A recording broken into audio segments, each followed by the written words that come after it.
Ja wiem, że Wy możecie myśleć, że tutaj będzie Villa Primrose, bo to ten zapach mnie w ogóle do róży przekonał i mnie rozkochał. Od pierwszej chwili, gdy go poczułam, kompletnie przepadłam. Witam Was, kochani, serdecznie w kolejnym filmie na kanale Perfumowni i zapraszam Was dzisiaj na taki tag. Tak wziął się od Agnieszki Greentea, która zrobiła film, zaproponowała, żeby dziewczyny z tego tagu korzystały. Ona gdzieś tam na zagranicznym chyba YouTubie ten tag odkryła.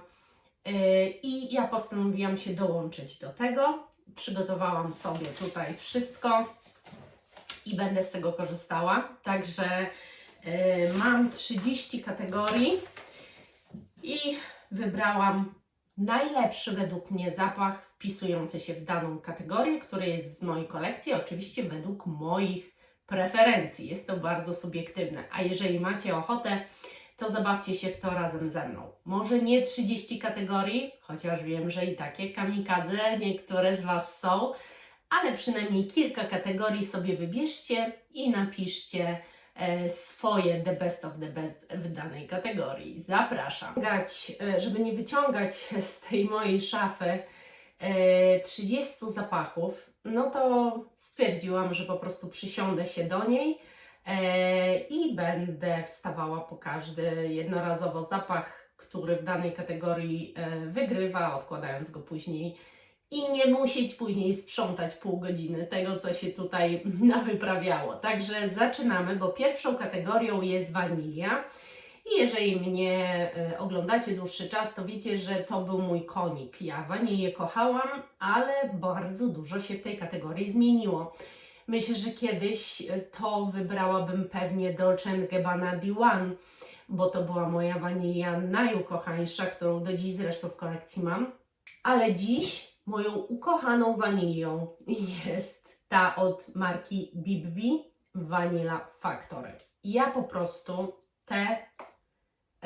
ten zapach kocham, bo to jest totalnie inna wanilia. No ona jest podana niszowo, zaskakująco, trochę sucho, pyliście, nie za bardzo słodko, ale jednak jakaś tam słodycz gdzieś jest, tylko że ona jest taka bardzo delikatna, niedosłowna też, to w ogóle, to jest wręcz bym powiedziała, że taka wanilia podana na bardziej wytrawnie, no jest niesamowicie ten zapach zrobiony, zblendowany, coś przepięknego. Druga kategoria to jest róża. Myślę, że jedna z popularniejszych kategorii perfumowych i jeżeli ktoś do tej pory róży nie znosi, to myślę, że przyjdzie tyska na matyskę, jak to się mówi, i trzeba będzie z tą różą jednak zatańczyć. No i ja Wam powiem, że ja zatańczyłam w tamtym roku z różą. Jak się roztańczyłam, to mam wiele różanych zapachów. I myślę, że tu mogę Was zaskoczyć, albo i nie. W każdym razie, to co miałam w głowie, kiedy przeczytałam kategorię róża, to w mojej głowie pokazał się obraz tego, jak się w tym właśnie zapachu czuję. Ponieważ ja wiem, że Wy możecie myśleć, że tutaj będzie Villa Primrose, bo to ten zapach mnie w ogóle do róży przekonał i mnie rozkochał. Ale nie. To będzie Vedetta od Dita Von Teese. Dlaczego? Nie mam, słuchajcie, pojęcia, jak Wam opisać, jak ja się w tym zapachu i w tej róży czuję. Bo dla mnie to jest róża niezwykle ekskluzywna, dodająca szyku, klasy. To jest coś, czego ja nie potrafię opisać słowami, bo nie wiecie, tego jak się w danym zapachu czujemy, to nie do końca da się opisać słowami, ale po prostu ten zapach jest zapachem różanym, idealnym, skrojonym na mnie. Dlatego jest dzisiaj w kategorii róża jako the best of the best. Kolejna kategoria to oud. No ja mam bardzo dużo udu, uważam. Może nie bardzo dużo, ale dużo. Mam sporo udowych zapachów. I żaden z tych zapachów nie jest zapachem standardowym, takim, który Wy możecie kojarzyć jako zapach udowy. Pierwotnie przyszedł mi do głowy Atkinson, bo to jest przede wszystkim zapach udowy, ale nie. Wybrałam taki, który od pierwszej chwili, gdy go poczułam, kompletnie przepadłam i do dziś uważam, że jest to jeden z bardziej wyjątkowych zapachów udowych, totalnie zaskakujących i nie dla każdego, ale dla mnie. Tom Ford Oud Minerale. Tu jest połączenie dwóch światów. To jest totalnie kompozycja niszowa. Naprawdę totalnie kompozycja niszowa. Ja Wam powiem, że ja uwielbiam się w mineralnościach, to też już zauważyłam. Ziołowości, mineralności powodują, że zapach przestaje być dla mnie zwykły, tylko daje mi coś więcej. On jest przeze mnie odbierany jak coś bardzo wyrafinowanego, jak coś nieziemsko innego niż jest to na rynku i dlatego ten zapach kocham. Kolejna kategoria to jest kategoria gourmand. Powiem Wam szczerze, że ja nie mam już za bardzo zapachów gourmand. Jest ich tak niewielka ilość, że naprawdę nie było mi łatwo podać zapachów tej kategorii. Pierwszy, który przyszedł mi do głowy, o którym pomyślałam jako o zapachu dla mnie wybrzmiewającym gourmand i który ja ubóstwiam do dziś, to jest Mancera Amore Cafe, ale nie o tym zapachu Wam powiem. Dlatego, że chciałabym, żeby to było bardzo zróżnicowane cenowo, żeby nie podawać Wam tylko jakichś zapachów z kosmosu cenowych, bo też nie o to chodzi. Chciałabym Wam pokazać, że ja naprawdę te tanie zapachy czasami wolę od tych turbodrogich, bo jest w nich zachowana pewna struktura zapachu, która mi imponuje, biorąc pod uwagę i mając z tyłu głowy, ile ten zapach mnie kosztował. Dlatego tu Wam powiem Gourmand Coffee. I jeżeli chodzi w ogóle o gourmandowe zapachy, to te kawowe do mnie obecnie przemawiają najlepiej. Jest to przepiękny zapach, właśnie też w typie Amore Cafe, słodziutki, ale niezbyt mleczny. Właśnie to jest taki cukierek bardziej kawowy, może trochę kopiko, coś w ten deseń. Naprawdę prześliczny zapach i dla mnie to jest obecnie gourmand najlepszy z możliwych. Następna kategoria to kategoria miód. I tu od razu Wam mówię, że ja nie mam zapachu Jean Paul Gaultier Skandal, żeby Wam mówić o mainstreamie. W ogóle z mainstreamowych to chyba nie mam nic miodowego. Z niszy też nie za bardzo. Gdzieś tam ten miód potrafi oczywiście być w składzie, tyle że go się nie wyczuwa. On jakby nie gra pierwszych skrzypiec. Może ja go nie wyczuwam i u mnie nie gra pierwszych skrzypiec. Ale jeżeli chodzi o ten zapach, to miodem stoi i ja go po prostu kocham. I to jest Initio Addictive Vibration. To jest zapach stricte miodowy. Ale znowu, to nie jest taki miód jak Skandal, to nie jest słodycz, to nie jest ulep. Tu dzieje się magia w moim przekonaniu, ponieważ ja gdy go noszę, to dla mnie ten miód jest tu wybitnie sensualny, dlatego że jest on odrobinę zwierzęcy. I cały układ tego zapachu, cała struktura tego zapachu, wybrzmiewanie, układanie się i projekcja daje taki vibe właśnie bardzo czegoś sensualnego. Nie tylko ja go tak odczytuję. Inni też potrafią odczytać go jako coś bardzo, bardzo nęcącego. No i dlatego uważam, że jest to wybitny zapach miodowy. Ale miód trzeba kochać, żeby pokochać ten zapach. Kolejna kategoria to zapachy cytrusowe.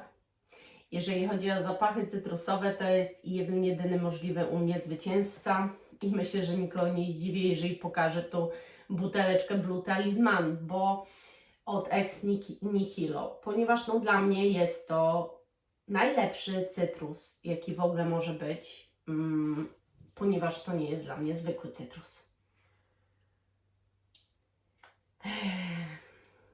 On jest rześki oraz w całej swojej kompozycji to jest w ogóle jedyny cytrus, jaki ja znam, który jest elegancki i nie boję się tego słowa użyć przy tym zapachu. Dosłownie jest to zapach cytrusowy, turbo, dla mnie elegancki, przepiękny.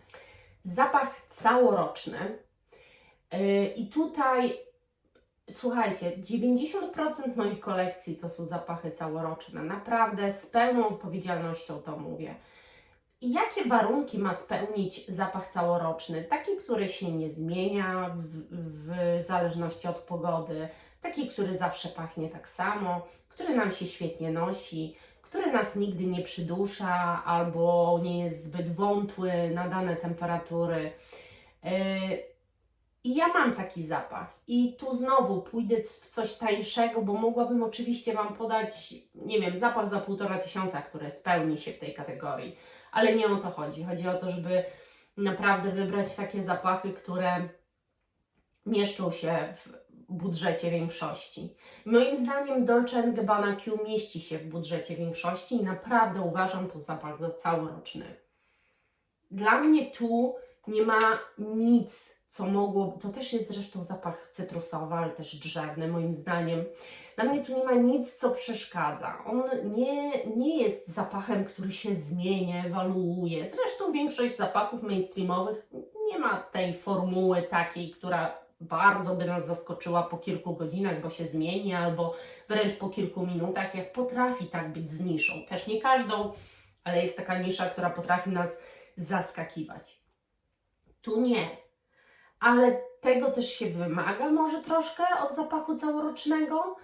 Dla mnie to jest czysto piękny zapach, wieloletni zapach na wesela, na imprezy. To był zapach zawodnik, który czy ta impreza była zimą, czy była to impreza letnia, zawsze dawał radę, który ma ogromną projekcję, ma świetne parametry. To jest mój taki zapach, który myślę, że gdybym miała zostać po prostu z jakimś mainstreamowym zapachem i używać tylko jego i nie mam nic innego, nie interesuję się perfumami, to naprawdę byłby to świetny pretendent do tego, żeby być jednym, jedynym zapachem. Nie mówię, że moim signature, ale on po prostu spełnia wszelkie wymagania bycia takim zapachem, jednym, jedynym w kolekcji.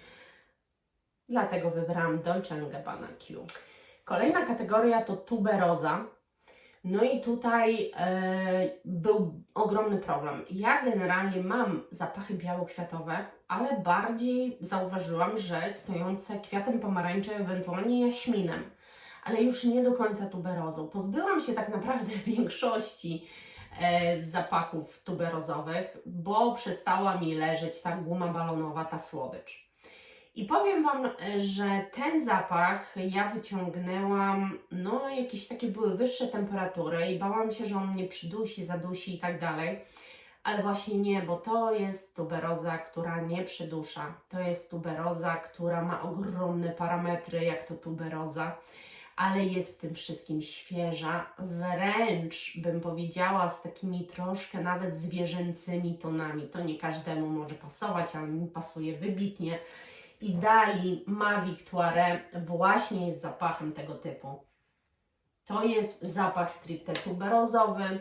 Po płynie moglibyście stwierdzić, że jest bardzo gęsty, ale to nie do końca tak jest, dlatego ja trochę gęstość może inaczej pojmuję niż niektórzy z Was.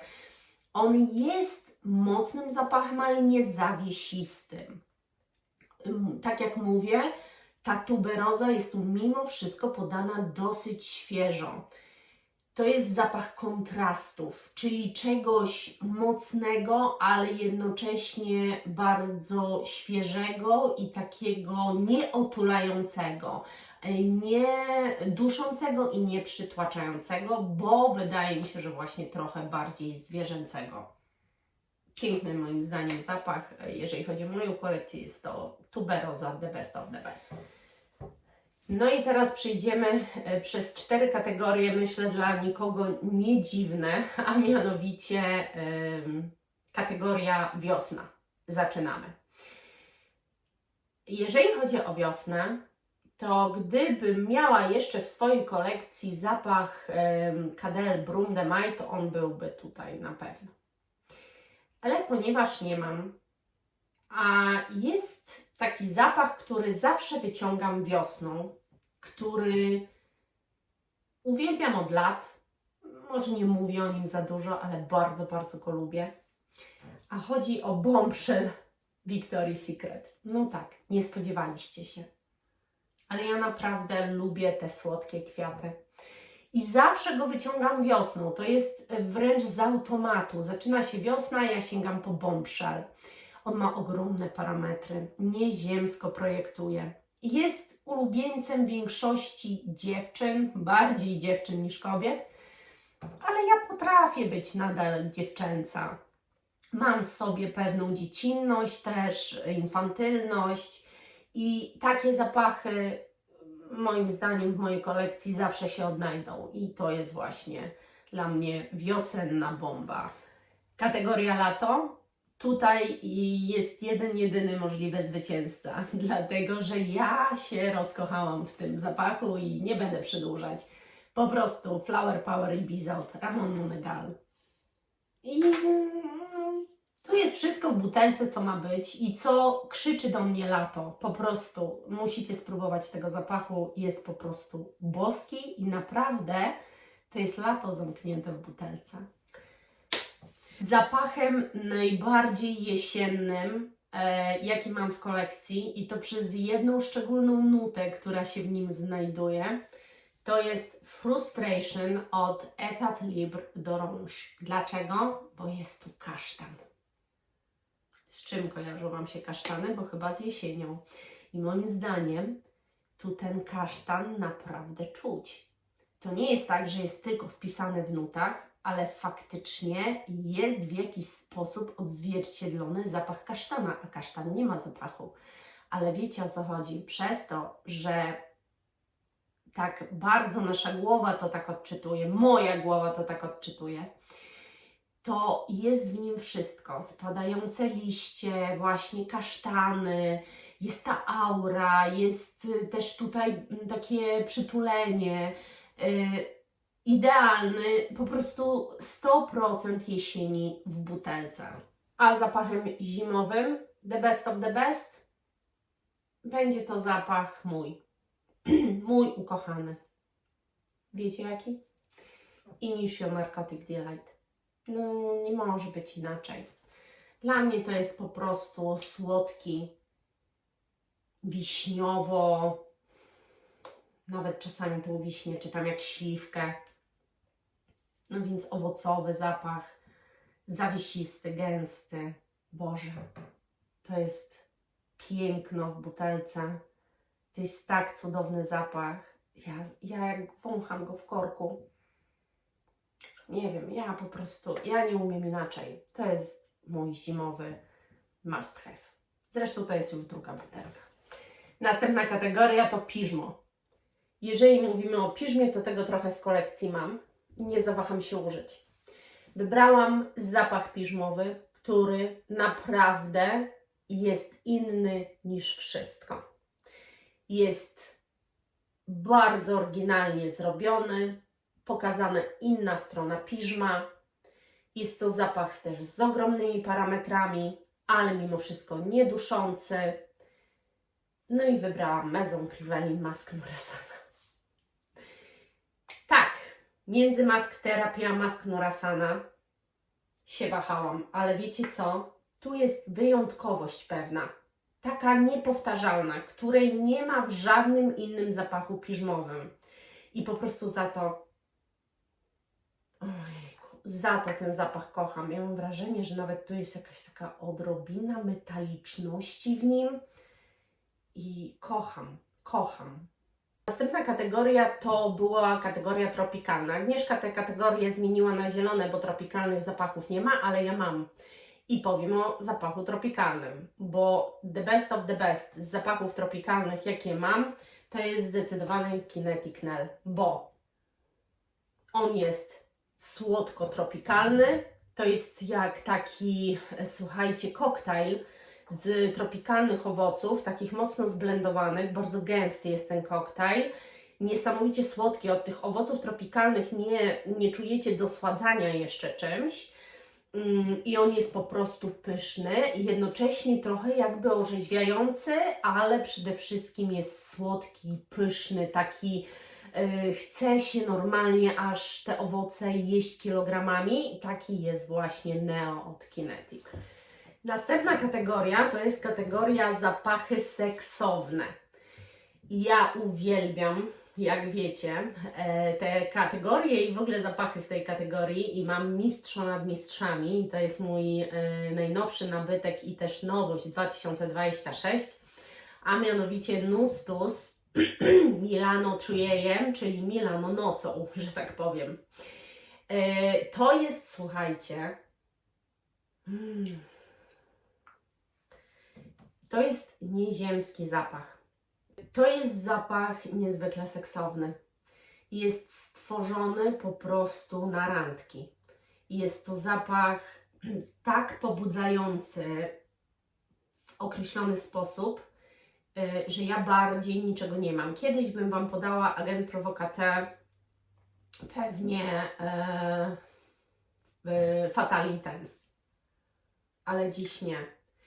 On jest jakby winny, ale też, Jezu, ja nie umiem Wam tego opisać, ponieważ tu przede wszystkim wydaje mi się, że za tę seksualność jest odpowiedzialna nuta męskawa. Podejrzewam, że wetyweria.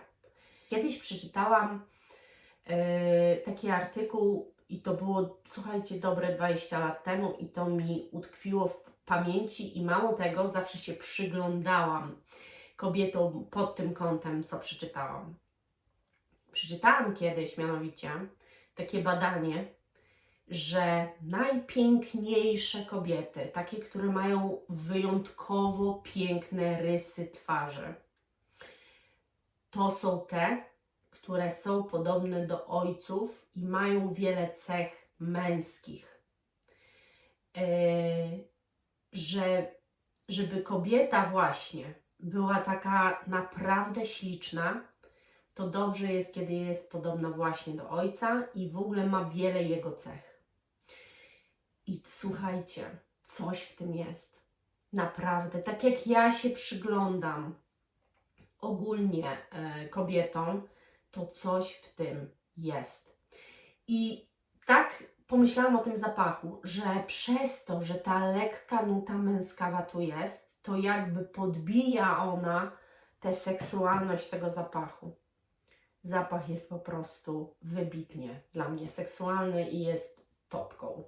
Tylko na randkę takie zapachy zakładać.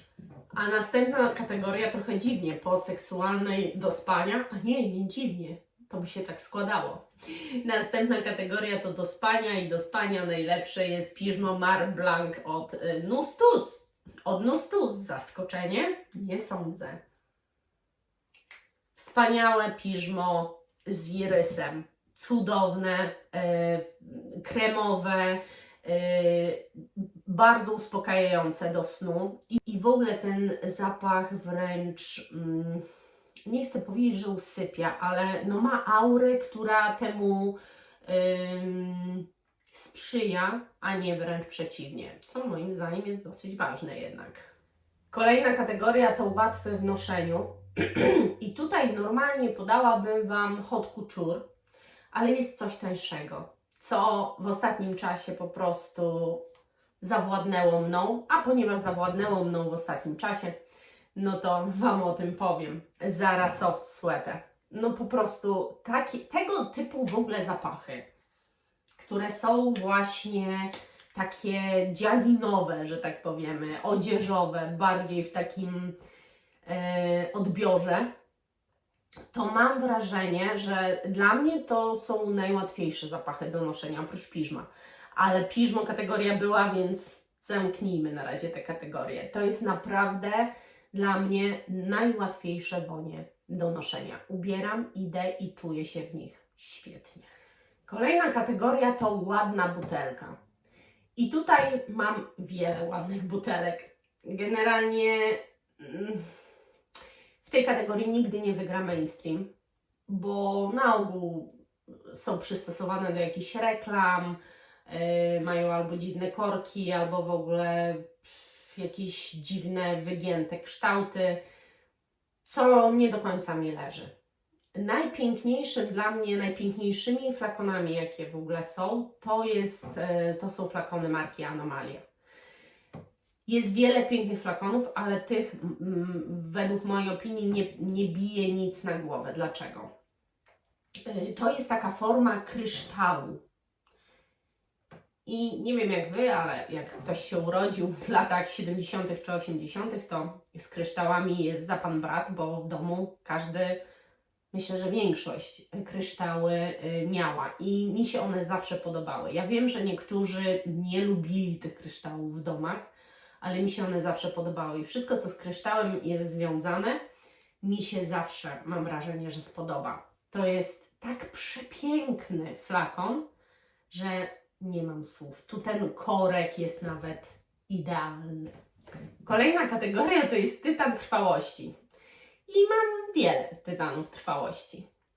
Ale powiem Wam o takim, który jest obecnie w mojej kolekcji wręcz zabijaczem.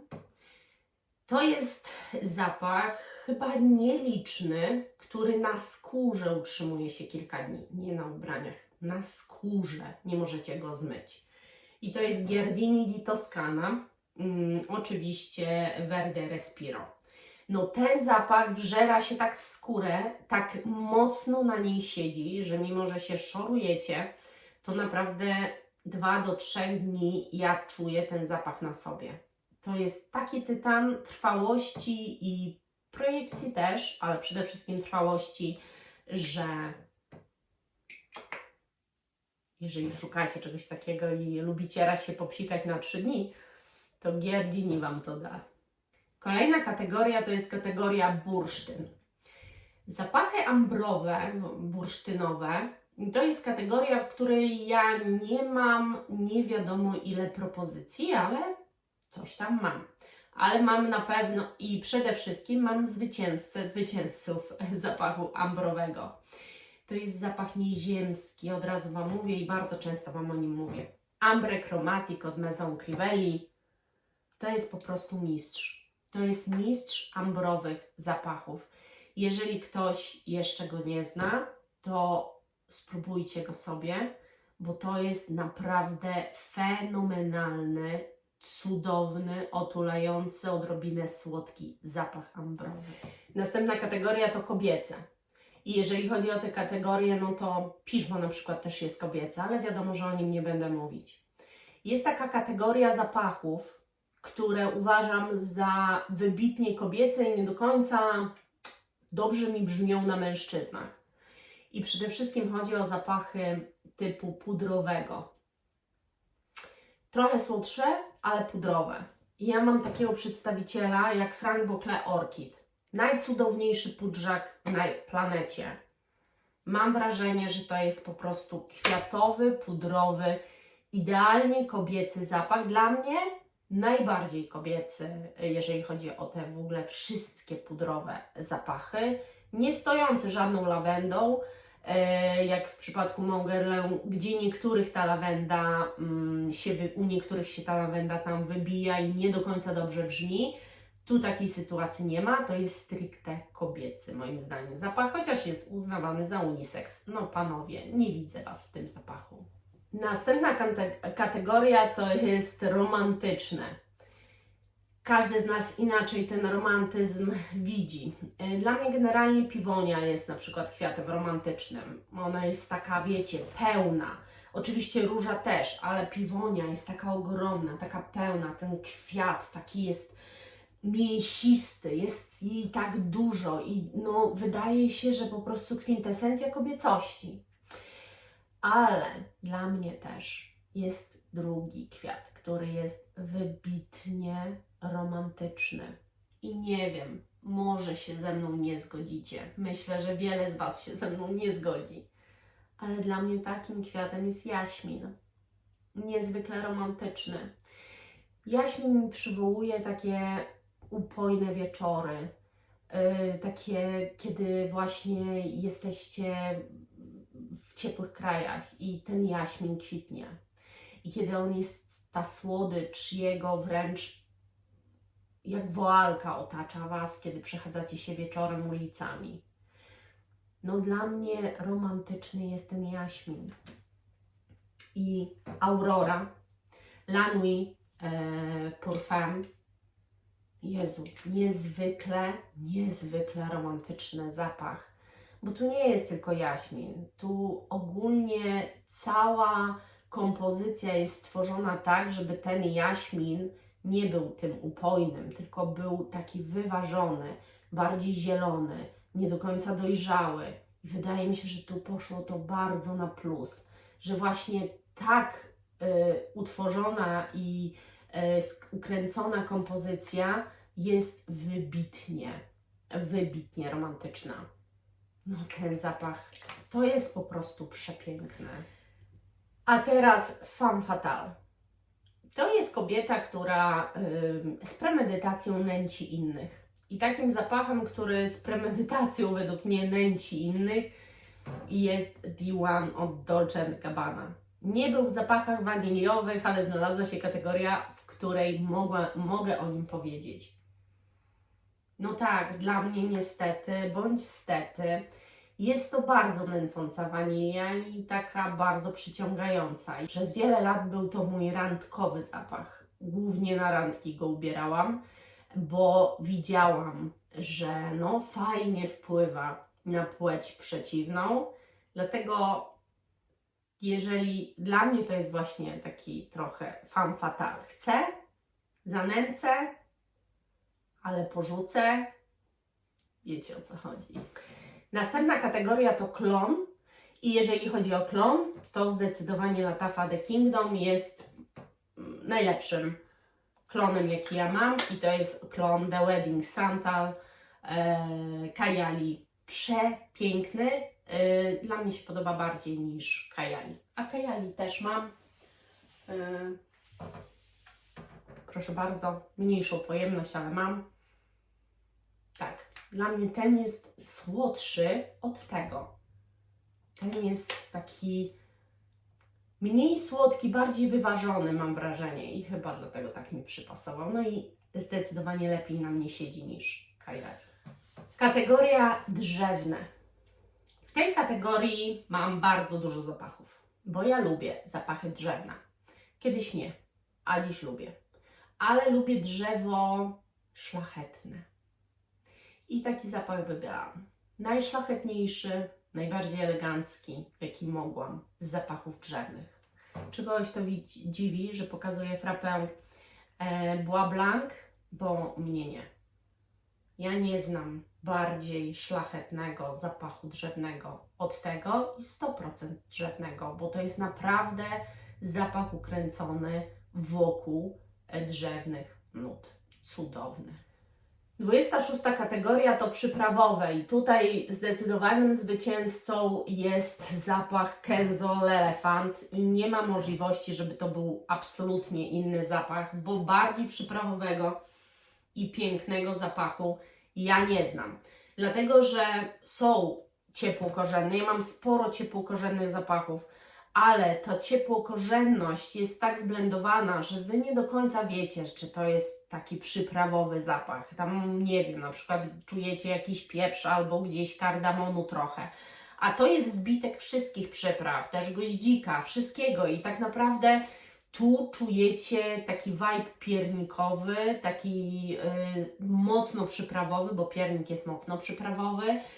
Nie da się zaprzeczyć, że to jest mistrz nad mistrze. Cudo.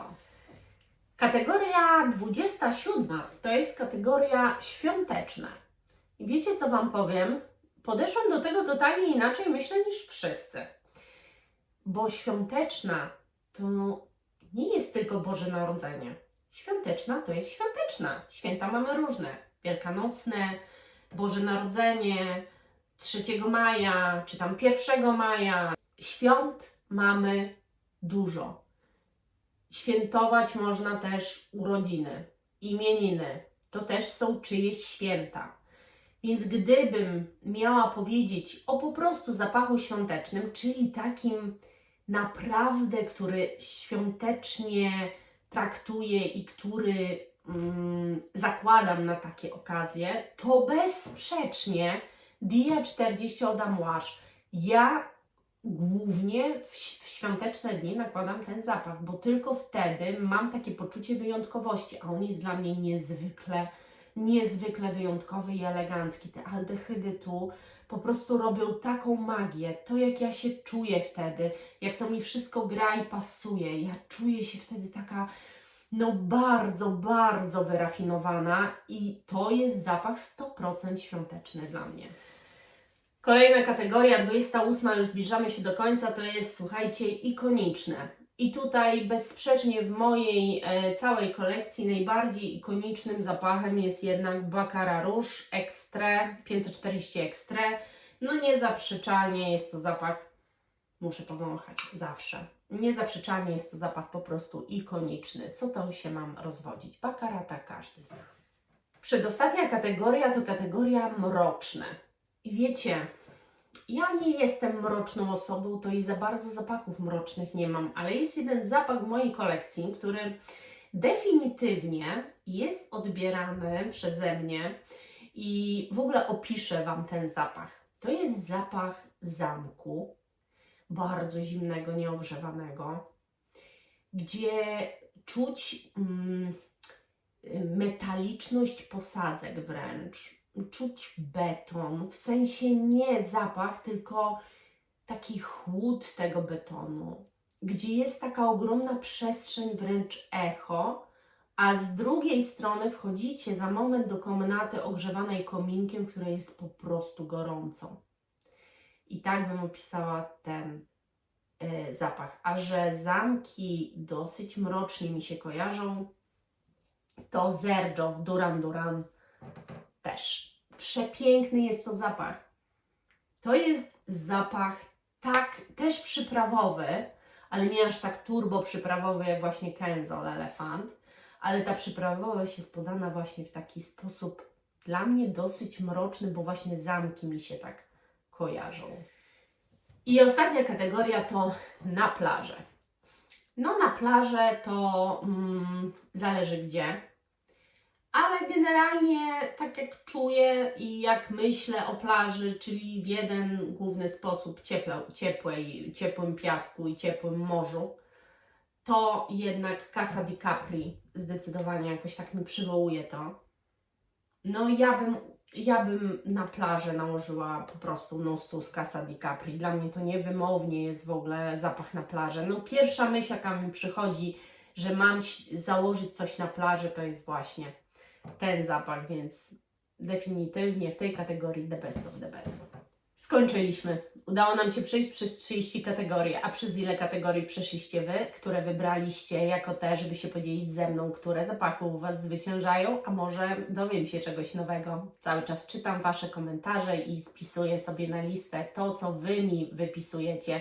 I z czasem może mi się uda potestować niektóre z Waszych polecajek i ukręcić z tego jakiś ciekawy film, więc zawsze dzielcie się ze mną swoimi polecajkami. No tak, polecajkami. Dzięki za dzisiaj. Do następnego. Buzieczki. Pa, pa!